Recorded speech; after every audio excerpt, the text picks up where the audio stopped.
Students, आपको journal entries pass करनी है फॉर द फॉलोइंग ट्रांजैक्शंस।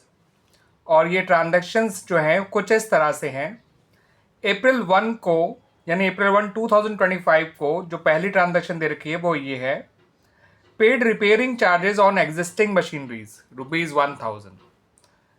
तो स्टूडेंट्स, एग्जिस्टिंग मशीनरीज का मतलब वो मशीनरीज पहले ही आपकी खरीदी हुई हैं इन द पास्ट, आज इनको रिपेयर कराया गया है और उनको रिपेयर कराने पे जो खर्चा आया है वो ₹1000 का है। तो इसकी जो जर्नल एंट्री है उसमें मशीनरी का नाम कहीं नहीं आएगा, सिंपली रिपेयर्स अकाउंट आएगा। ठीक है स्टूडेंट्स, या मशीनरी रिपेयर्स अकाउंट लिख सकते हैं, ठीक है, या सिंपली रिपेयर्स अकाउंट लिख लीजिए टू कैश अकाउंट। रिपेयर एक एक्सपेंस है, एक्सपेंस बढ़ता है तो वो डेबिट होता है, और कैश एक एसेट है और एसेट कम हो रही है इसलिए वो क्रेडिट हो रही है।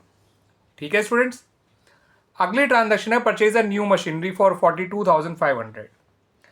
मशीनरी एक एसेट है और आप एसेट खरीदेंगे तो एसेट इंक्रीज होगी, और एसेट इंक्रीज होगी तो वो डेबिट हो जाएगी, और उसके बदले जो पैसा दिया गया है वो भी एसेट है यानी कैश। तो कैश अकाउंट जो है वो क्रेडिट हो जाएगा और एंट्री बनेगी with ₹42,500। Now come to the third transaction. इसमें कहा गया है paid freight and carriage on machinery. तो स्टूडेंट्स, कोई भी एसेट जो खरीदी जाती है उसका जो फ्रेट और कैरेज होता है वो फ्रेट और कैरेज अकाउंट में नहीं, मशीनरी अकाउंट में ही काउंट किया जाता है। तो इसकी जो एंट्री बनेगी उसमें मशीनरी अकाउंट का ही नाम आएगा। मशीनरी अकाउंट डेबिट हो जाएगा और कैश अकाउंट क्रेडिट हो जाएगा। ठीक है स्टूडेंट्स, तो इसे हम कैपिटल एक्सपेंडिचर के तौर पे देखते हैं, एसेट में ही काउंट करते हैं, और एसेट बढ़ती है और डेबिट हो जाती है। और मशीनरी कैश में खरीदी गई है तो कैश कम हो गया, दैट्स वाई उसे क्रेडिट कर दिया गया। अब इसी के मशीनरी के इंस्टॉलेशन चार्जेस पे करे गए ऑन अप्रैल 4, जो कि है ₹42,000। सॉरी, ये अमाउंट इतना ज़्यादा नहीं है स्टूडेंट्स, मैं अमाउंट बता देता हूँ आपको कितना होगा। ये अमाउंट आएगा केवल ₹5,000। ठीक है स्टूडेंट्स, दिस इज 5,000 ओनली। 42,500 की तो मशीन थी, तो इंस्टॉलेशन चार्जेस उतने ही नहीं हो सकते। इंस्टॉलेशन चार्जेस हैं ₹5,000। इसको भी मशीनरी में ही काउंट किया जाएगा, तो इसे हम मशीन के इंक्रीज की तरह ट्रीट करेंगे, कॉस्ट ऑफ मशीनरी में ही काउंट करेंगे। ठीक है, जब तक एसेट रेडी टू यूज़ नहीं हो जाती इस पर जो भी खर्चा किया जाता है वो एसेट के अकाउंट में ही काउंट होता है, और कैश अकाउंट क्रेडिट कर दीजिएगा। सेम रीज़न कि कैश आपका कम हो रहा है इसलिए, और मशीन इसलिए डेबिट हुई क्योंकि वो एसेट है और वो बढ़ रही है इसलिए उसे डेबिट किया गया। अगली ट्रांजैक्शन में कहा गया है purchase a second hand machinery for ₹18,000।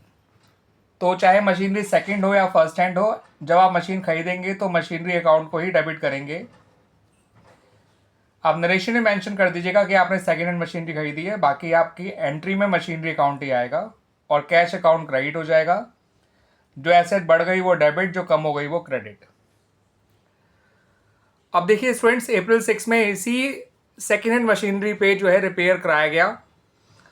तो स्टूडेंट्स, एग्जिस्टिंग मशीनरी का रिपेयर्स तो रिपेयर अकाउंट में जाता है, लेकिन अगर आप सेकेंड हैंड मशीनरी को रिपेयर कराते हैं, ठीक है, खरीदने के बाद, at the time of purchase ही आपने ये कराया है, जस्ट एक दिन बाद ही, तो ये मशीनरी के अकाउंट में ही काउंट होगा। जब तक एसेट रेडी टू यूज़ नहीं हो जाती है तो उस पर जो भी खर्चा किया जाएगा वो एसेट की कॉस्ट में ही काउंट होगा। ठीक है, तो इस बार रिपेयर्स अकाउंट में नहीं आएगा ये खर्चा, इस बार ये आएगा मशीनरी अकाउंट के अंदर ही, क्योंकि सेकेंड हैंड मशीनरी जब खरीदी जाती है तो उसमें कुछ रिपेयर वर्क कराना पड़ता है और ये रिपेयर्स उसकी कॉस्ट में ही काउंट किया जाता है। 2500। क्लियर स्टूडेंट्स, समझ में आ गए ये सारी ट्रांजैक्शन और इनके एक्सप्लेनेशंस।